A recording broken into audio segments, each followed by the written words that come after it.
Hello everyone, আসসালামু আলাইকুম। সকল বন্ধুদের জানাই শুভ দুপুরের শুভেচ্ছা। রমজান মুবারক। আজ 17 রোজা চলতেছে।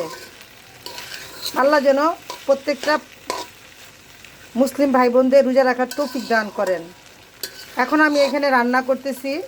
এই যে এটা নাকি জামালপুরের আলু। এই যে এই জামালপুরের আলু দিয়ে ঢেঁড়স ভাজি করতেছি। কখনো রান্না করি নাই বা খাওয়া হয় নাই, আজ আমি প্রথম রান্না করতেছি, দেখি কেমন লাগে খেতে।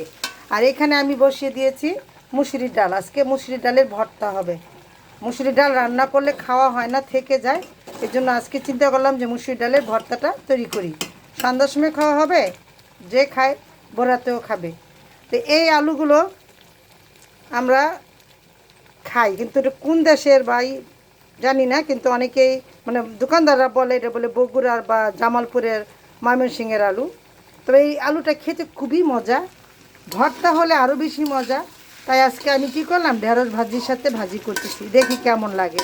এই পর্যন্ত বন্ধুরা, সকালে ভালো থাকবেন, সুস্থ থাকবেন, এই শুভকামনা করেই বিদায় নিচ্ছি। আল্লাহ হাফেজ।